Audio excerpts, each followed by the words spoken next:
Hello students, today we will complete this chapter, and the topic that we will start today is threats and security concern. See, whenever we are using internet, there is always a threat to security. Like there can be viruses, then there can be other people who can hack your computer. So these threats and security concern we will see. So although e-shopping has made people save on time and efforts, yet it also comes with some price attached to it. Last class we studied about e-shopping, and there we have seen how e-shopping has some advantages and disadvantages, but it also has some price attached to it, that is threats and security. So some of the major threats that hackers pose to e-shoppers are gaining access to sensitive data such as user ID, password, credit card number, and etc. So a hacker can get all this vital information from your computer. They can also use a virus to corrupt your system. Unwanted spam suggesting what to buy means you will see that once you are browsing through Flipkart or Amazon, that you are browsing through some mobile or some clothes, whenever you visit some other sites, you start seeing those advertisements in those websites also.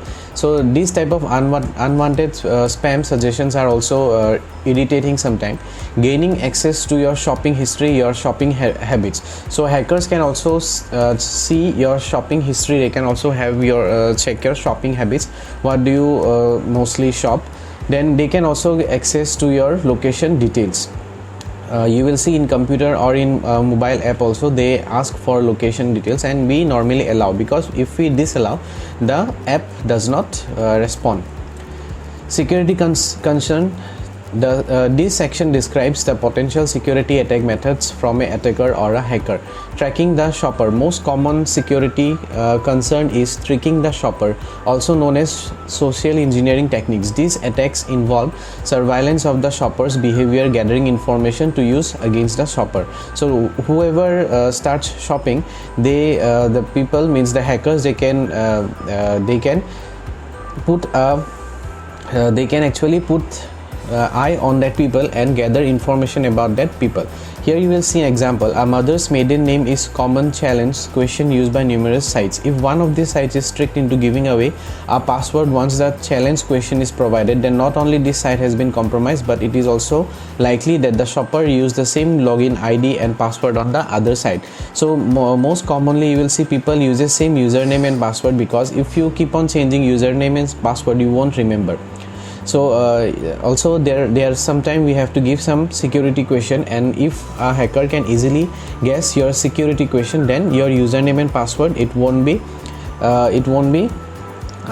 secured for that website. A common scenario is that the attacker calls the shopper pretending to be representative from a site visited and extract information. The attacker then calls a customer service representative at the site posing as the shopper and provide personal information. The attacker then asks for password to be reset to a specific value. Such type of scenario has been common in last few years. You will see that people from bank, they will ask for debit card information, or they will say that your ATM has been blocked, or they will ask for some information. Then on the other side, they will start processing something. They will start transacting some amount from your card. Then an OTP will arrive in your mobile phone, and they will ask for the OTP, and once you provide the OTP, they will swipe away some amount from your bank. So always be careful while sharing this vital information with anyone, and never ever share your OTP with anyone.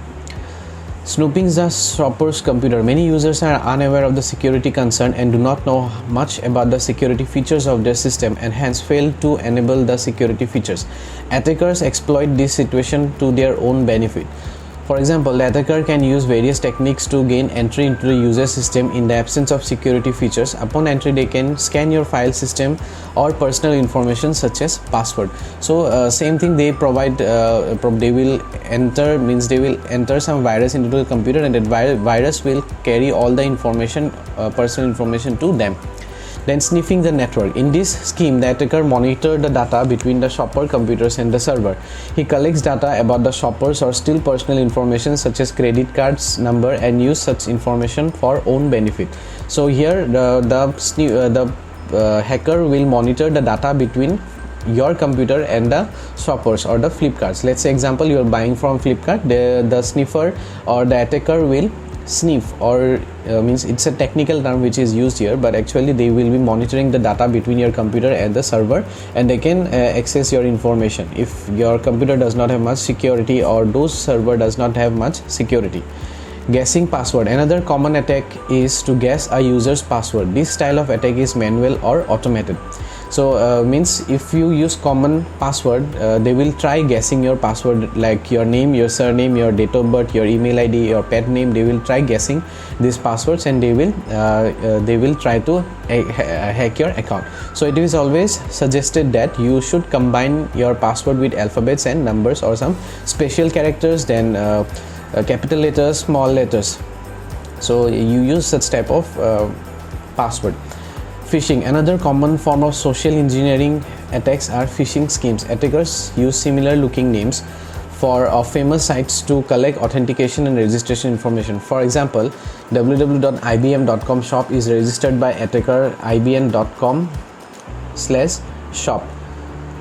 So you will see that it's IBM, but here they have given IBM. So sometimes what happen, we don't see all these things, small details, and we fall into this trap. Even sometimes we will see they will show that you have to share this message for 5 groups or 20 people, then you will win a mobile phone or laptop. These are also some kind of phishing websites. And phishing website, you will see there they make the URL of that website almost similar to the actual or to the original website. So always check whenever someone forwards you some URL addresses, you check it properly whether it is legal websites or someone have made this website and send it to you. Always check the URL, and also you check whether it is HTTPS or not. Okay. Then e-reservation. E-reservation means online reservation is a process of determining the availability of the tickets, rooms, etc. online, and making reservation through electronic means via internet. So e-reservation like hotel, then movie tickets, then flight, bus tickets, and then flight, bus, train. These all are e-reservation. Benefits of e-reservation. Safety. While booking an e-ticket, you directly store your details in the company's database. It is safe and reliable to make any changes, cancellation, or annotation, as well as these take place inside the secure electronic data. Ease. E-ticket can be purchased online and printed at home. So just from home itself you can purchase online ticket and you can print it out. Also theft or loss of the printed e-ticket is not worry, it can easily be retrieved or reprinted. Suppose you have lost your e-ticket, then what you can do, you can easily again get it from the website, or e-tickets normally you can show it in your mobile phone. Available anywhere. Buying an e-ticket is simpler and faster. One can buy e-ticket anywhere where there is internet connection. Suppose you again have lost and your mobile phone does not have battery, you can visit any of the like cafe there, you can take out the the tickets if they have internet. Fast e-tickets cut on manual time, the need of middleman, the best price, the best routes, availability, as they are all made available by the website offering the e-ticket system. So there are various websites through which you can buy these tickets, and there is no middleman there. Sometimes some website also provides those heavy discount, and the tickets can be made available at very low price. So what are the tickets? E-reservation, you get travel tickets, hotel rooms, then sport matches, movies and theater events. So you all know about this. To buy ticket, how to buy this ticket? You have to visit that website.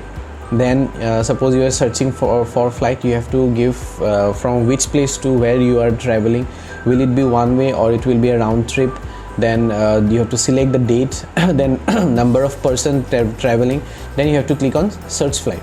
So you will get the number of flights with tickets, then their traveling time, how much time they will take to reach that place. Everything will be there, and you have to select it. And after selecting, they will take you to the part where you have to pay your ticket fare, and then at last your booking will be confirmed and you can take a printout. E-governance. The letter E makes available to you something 24 hours a day, 7 days a week, all days a month. So if it is E e is there, then you can say that that thing is available 24 hours every day, that is 7 day 365 day. For example, email means you can mail anytime as per your wish and requirement. Same e-governance nearly means the you can interact with your government 24/7. The interaction between government and citizen and government and business by electronic means. Use of electronic means in internal government operation to simplify and improve democratic governments. So the definition, if you see, e-governance refers to the application of electronic means in governance with an aim of fulfilling requirements of common man at affordable cost and in fastest possible time. So e-governance, here the common people are provided with government services with very affordable cost and at very fastest possible time. Rest of the definition no need. So here also you will see there are government project. First is MCA 21, which provides stakeholders with convenient and secure online access to service to Ministry of Company Affairs. So there you will see who are the ministers, what are their roles. I think their office numbers are also there. You see this website www.mca.gov.in. Then Consular Passport and Visa Division, Indian Passport Office. If you visit passport.gov.in, you can book appointment for your passport and you can apply your passport. Income tax portal, where people can pay income tax. National Portal of India, where you get access to all of the various Indian government websites like india.gov.in. You can visit this website also. DRDO, we all know about DRDO, which is Defense Research and I forgot the full form. Somebody just tell me what's the full form of DRDO. I think the Defense Research and Development Organization. Yes, that's the full form. So it has around 50 laboratories where they engage and they do research on different type of weapons, then missiles. They also test some combat vehicles, then electronic gadgets and all. So this is the government office where they do all this stuff. Then Supreme Court of India, you all know about it. You can see court judgments, then case studies, news, e-filing and all. Indian Court, www.indiancourt.nic.in. They also provide information and they are always you will get information related to Supreme Court and High Court of India. Then RTI portal, that is Right to Information Act 2005. Made mandate timely response to citizen request for government information, where you can you have the right to information for any kind of information. So if you want information regarding suppose some government plans, you can request that in that RTI portal. Next, social impact. So social impact means there are both positive impact of e-governance and negative impact. So if we see that positive impact, e-governance programs have improved the efficiency of administration and service delivery. E-governance program have resulted in reduced waiting time before the work is done. So earlier when where passport you have to apply manually, you have to go there, you have to stand in a queue, you have to apply, they will give you some date, again you have to go. So it was a long procedure. But now you have to apply online. You can select your own time and go according to it. People have also benefited from e-governance in the form of reduced cost of availing the service. The cost has also reduced. E-governance is provide successful in keeping a tab on corruption to some extent. So to some extent corruption is also reduced because everything is done online. Then e-governance programs have resulted in increased public participation. These programs have resulted in increased transparency and increased accountability of government. Transparency means earlier people were not aware what is happening inside the government, but now everything is available in government website and they have to provide the information. That has become a rule. So this is also an advantage. Now negative impact or the negative sides of e-governance are people living in rural and remote areas could not be benefited from e-governance initiative because of lack of computerization in these areas. So in rural areas or in remote areas, internet or computer knowledge is not that much popular. So the people living in rural areas, they cannot cannot be benefited from e-governance. Not all services are part of e-governance, so manual methods cannot be avoided. So everything cannot be done online. Manually some works are also there. Lack of awareness about e-governance program has prevented people to benefit from it. So many people do not know about these government websites and schemes and all through which people can be benefited. So that's a negative point. Incompatibility of software and hardware has prevented people to fully benefit from it. People means most of the computers are still running on outdated softwares and outdated hardware, so they cannot be fully benefited. User also find it inconvenient to make payment online due to limited number of certified branches of banks. So the number of bank available online are very limited, and so it becomes a problem for making payments. Some people have their apprehension about using credit cards for making online payment. There are people who are scared to use online payments because many people have heard about card stealing and or means fraud that happened during online transactions. So due to which many people means you will see senior citizens, they rarely uses online payment. Many users find their website to be slow vis-a-vis other websites and feel that appropriate steps should be taken to improve the performance and speed of the portal. You will know when CBSE declares result, the website becomes so slow that people has to wait hours and hours for getting the results. So that's a negative point. E-group. An e-group refers to an online community where people discuss on topics to common interests. A message posted in such a discussions is known as post. So e-groups or those in Facebook groups, it's same, where people discuss about a particular topic, they have common interest and they post there their comments and they make a discussion. So this definition will be enough. And popular groups are groups.yahoo.com, groups.google.com. Features of e-group. E-group let you connect and converse with people of similar preferred choice. E-group provide following features to help members communicate effectively. So in e-group you will meet people who have similar choices or similar interests. So it becomes very fun while having conversation with them. So it's suggestion to all of you that have some hobby. Go and find such websites where you can discuss about your hobby, where you can practically apply your hobbies. A conversation on a group can have original message and response and replies. All these belong to a single conversation or single topic, are together known as threaded conversation or threaded message. So one post will be there, you know about it, then below you will get all those comments, so it is known as a thread message. The member of an e-group can post a message on the group, discuss broadly, reply to a post and upload as well as download files from group. A Google group offers space for files uploaded and group members. So you get space also where you can upload your if you have any messages or you can or any file. E-groups are perfect for people with busy schedules. There are no specific times. One must be online to participate. So you don't have to be online 24 hours. You can participate anytime. Benefits of e-group. It keeps you in touch with other members. E-group allow members to exchange message, plan vacation, participate in a meeting online or share news with other members of the group. Each group has its own email address, message board, calendar, photo album and more. So in there you can plan vacations, you can participate in meeting online, you can share news with other group members, and also each group will have email addresses, then message board and calendar, photo album and all. It's a venue to make new friends. You may choose to keep your e-group public or private depending on your preference. So you will see there are groups which are public also, private also, it depends upon you. Public group lets you meet people with the same interests. You may opt to create a fan club, for instance, and meet new people as they join your group. You will also see if you create a fan club, you will people who love that particular celebrity, they have same interest, they like to have conversation among themselves. So that's e-group. It lets you build a community without the technical hassles. You don't have to be well versed in HTML or web design, create an online community.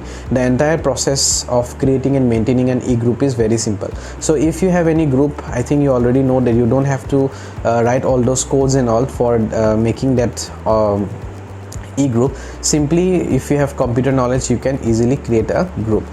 Social networking. So all of you already know again what is social networking.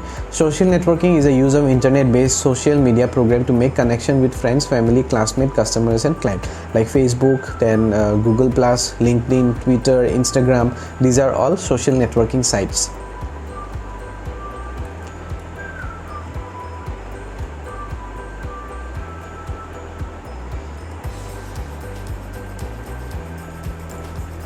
So there are certain merits and demerits of social networking site. Let's see first the merits.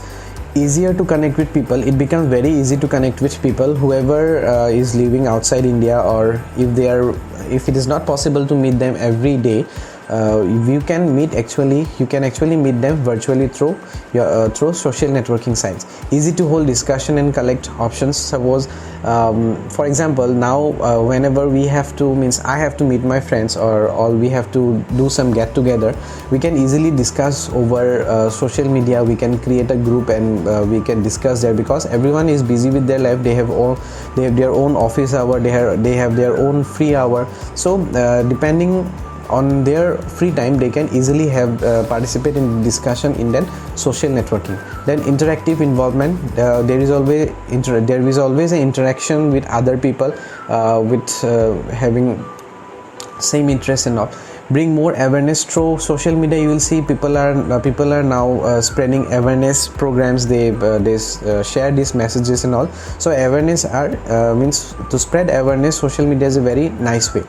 But there are certain demerits also for social networking. Misuse the data information posted by innocent user. So you will again see that there are certain information that you should not provide in social media, like your address and phone number and all, because it can be misused. Then credibility of information. So if there are people who have some bad intention, so if you express something, again you will see they will start abusing, or they will start writing hatred in comment section. So that is also a disadvantage or demerits. Fake profiles, you know about that. There are so many fake users in Facebook. Then bullying and trolling. So this is a common scenario. People start trolling even celebrities and all. Then peer pressure. In order to fit under peer pressure, people lie or put exaggerated information about that. You will see in bios they write all sort of information. So basically you can say social media is not a real world. It's a virtual world where people start putting whatever they want, right? So which leads to jealousy and harmful reactions. Irresponsible behavior. Many users believe that they cannot be held responsible for anything they do or say on the social network. Out of this belief, they often resort to misuse. Okay, so recently, in few weeks ago, a YouTuber from Punjab, he made some comment on Arunachal Pradesh, right? And he was later arrested. So this kind of irresponsible behavior can create problem. Attention seeking disorders and addictions. So there are so many people who are in need of attention. So to get attention, they can start anything. You most probably have seen those reels in Facebook and Instagram. I don't have to elaborate. So you will see, not everyone, but there are people who need attention and they start doing something on internet. So major features available on social networking are user profiles, blog engine, photo albums, groups, discussion boards, media galleries. These points you know already practically. Ethics in social networking. Right perspective, carefully upload the content, pictures and videos, etc., as it may involve others, and posting this may violate the user privacy. So whenever you post some content or pictures and video, always be responsible, always be careful what information, what pictures, what videos you are uploading. So you should be careful. Utilitarian perspective. One should deliberately keep away from indulging in illegal and unethical activities like hacking and posting or threatening online messages. Don't do all this thing. Then treat everyone equally, no less in any way. Common good perspective. Your every action must not be hindered in any way. So bottom of the line is that whenever you use social networking site, always be careful, be sensible, be responsible, and use it in a positive way, because everything has a positive and negative thing, but nowadays negative things are more there on social networking. So you will see that people who are mostly indulge in all these social networking sites they go into depression, they go into anxiety. So leave your mobile for some time, go and connect with the nature, play outside, okay, look at the sky, look at the trees. Don't just stare at the mobile phone all 24 hours. In the end you will find yourself like you won't find yourself in a good state of mind. So if possible, as much as possible, stay away from your mobile phone. So these are the different type of social networking site. You see the name and also their websites. The last topic is mobile technology. Mobile technology is now within reach of most of us thanks to mobile technologies. Nowadays mobile is accessible to most of the people in India. Mostly thankful to Jio, everyone is now using internet. Earlier internet was not this cheaper, but once Jio was launched, internet is now a common thing. So earlier SMSs were there, even now you have SMS, but people rarely uses. But earlier people use SMS more for messaging, and it is also known as text messages, and one SMS can have only 160 characters. Then MMS. So through MMS you can send pictures, videos or audio, but nowadays we have different apps like WhatsApp and other applications through which we can send pictures and video. But earlier, just like SMS, we had MMS. 3G connection, you already know about 3G connection, 1G, 2G, 3G, 4G. These are all generation of mobile technology. When I started, when I first took my mobile phone, I had 2G connection. So we all know about those 2G experience we had, then 3G, now 4G is there. Very soon you will have 5G also. So 5G, before 5G appears, let's see about 4G. 4G is the next generation of mobile technology with enhanced download and upload speed and better connectivity. So compared to 3G, 4G is very much faster, and also in future if when 5G will appear, will be available, it will be more faster than 4G. These allow user to do far more than click emails and basic web browsing. 4G allows for music streaming, fast and reliable web browser, and ability to use a device as a portable entertainment center. So nowadays you can directly watch videos without downloading it, but earlier when 2G was there, watching videos live without downloading was out of imagination. We had to download maybe I remember whenever I download any music or I had to download any music, I would leave the download whole night, and before sleeping I'll click on the download button, and morning I'll see that the download were complete. So it was so slow. But nowadays you can stream online, it's so fast, and if you want to download also, just a click and within fraction of second it will be downloaded to your device. Okay, so the chapter is over. I hope it's clear for you. There are certain questions, I'll discuss the question. No, everything is not required, I'll send you the question.